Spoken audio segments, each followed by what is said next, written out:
Hamann and Benson, a vision for your future.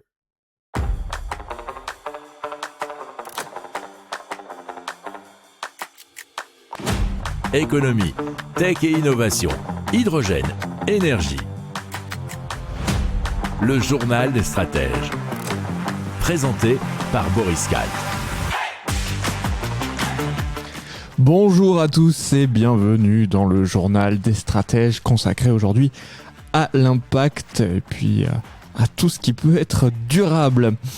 Allez, au sommaire, on va vous parler d'un indice mesurant la performance ESG de l'immobilier. Ensuite, on parlera d'un revêtement thermique révolutionnaire, d'emballage comestible aux algues et de la première usine de recyclage en France pour le textile. Vous écoutez le journal des stratèges numéro 315 et ça commence tout de suite.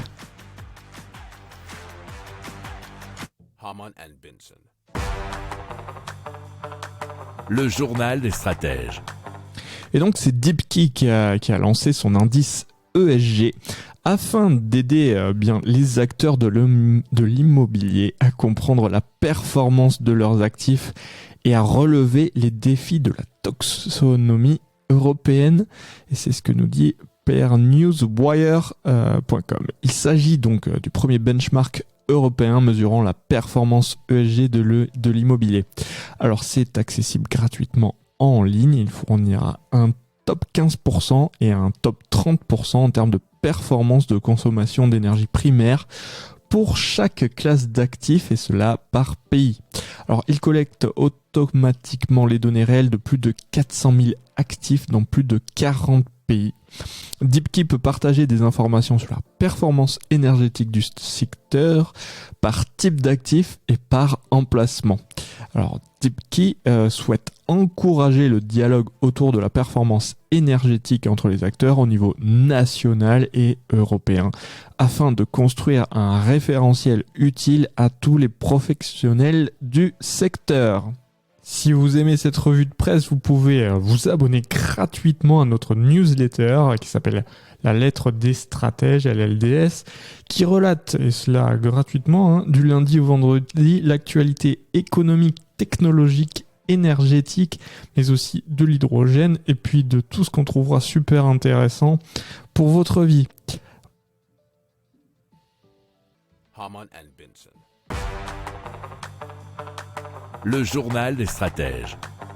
Et donc on parle de TARC, qui est le diminutif de Temperature Adaptive Radiative Coating, signifiant littéralement revêtement radiatif adaptatif à la température. Et c'est ce que nous dit donc neozone.org. Il s'agit d'un revêtement thermique destiné aux toitures de maisons, développé par des scientifiques de l'université de Berkeley, donc en Californie, aux États-Unis.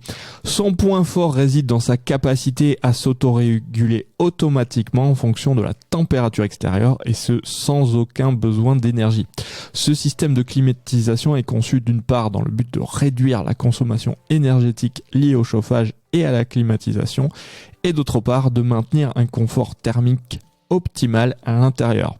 Les chercheurs se sont appuyés sur le dioxyde de vanadium qui, à la différence de la plupart des métaux, agit en conducteur électrique sans pour autant conduire de la chaleur et sans absorber les infrarouges.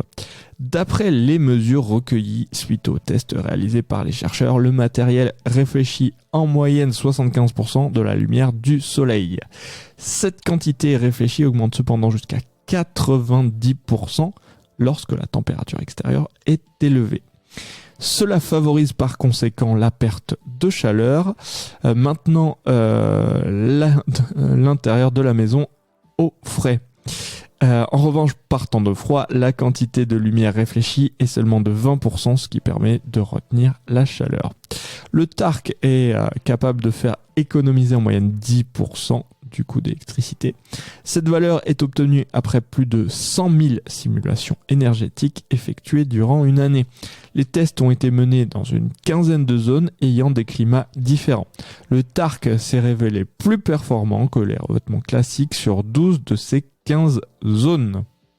Si vous aimez cette revue de presse, vous pouvez vous abonner gratuitement à notre newsletter qui s'appelle La Lettre des Stratèges, LLDS, qui relate, et cela gratuitement, du lundi au vendredi, l'actualité économique, technologique, énergétique, mais aussi de l'hydrogène, et puis de tout ce qu'on trouvera super intéressant pour votre vie.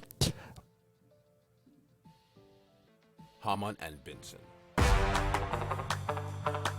Le journal des stratèges. Allez, on continue avec les algues de Nopla qui sont donc des emballages bulles créés à partir d'extraits d'algues selon un process qui est encore gardé secret, nous dit challenge.fr. Et donc ils peuvent encapsuler toutes sortes de liquides, que ce soit de l'eau, des cocktails utilisables durant des festivals ou bien encore des boissons énergétiques qui avaient été distribuées aux coureurs du marathon de Londres. Alors, ils font toutes ces superbes innovations dans leur bureau situé dans un grand hangar à 2 pas du parc olympique Queen Elizabeth de Londres que se fait la production des bulles, celle des autres produits étant sous-traitée à des fabricants en Europe. Il y a aussi des laboratoires pour mettre au point de nouveaux produits et bien sûr toujours à base d'algues. Alors ils ont par exemple un revêtement biodégradable naturellement pour les boîtes de repas importés qui sert à protéger l'emballage de la graisse ou des aliments liquides. Ils fournissent notamment Just Eat au Royaume-Uni. Les algues ont des atouts incroyables, nous dit notamment l'un des fondateurs. Alors elles poussent très vite, certaines d'1 mètre par jour, et donc il n'y a besoin d'aucune activité humaine pour les faire pousser. Pour l'instant, les produits de notre plat restent un peu plus chers que ceux en plastique, mais en commençant à produire à grande échelle leurs boîtes pour les repas à emporter, le surcoût a été ramené de 5 à 10%.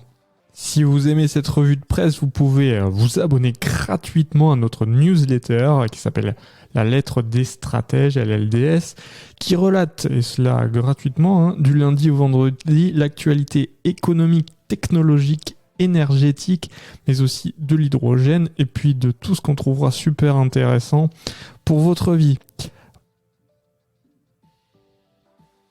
Hamann and Benson. Le journal des stratèges. Et donc on parle de Renaissance Textile, qui est la première usine de recyclage en France pour le textile. C'est l'une des industries les plus polluantes au monde. Alors, dans cette usine, les jeans et les blouses sont découpés en petits carrés de textile par une machine révolutionnaire, nous dit France TV Info.fr. Ça s'appelle l'effilocheuse. Grâce à cette machine, 85% de la matière peut être réexploitée pour créer de nouveaux habits. La fibre qui sort de l'effilocheuse est ensuite transformée en tissu, puis donc en nouveaux vêtements. C'est la première en France à recycler le textile à l'échelle industrielle.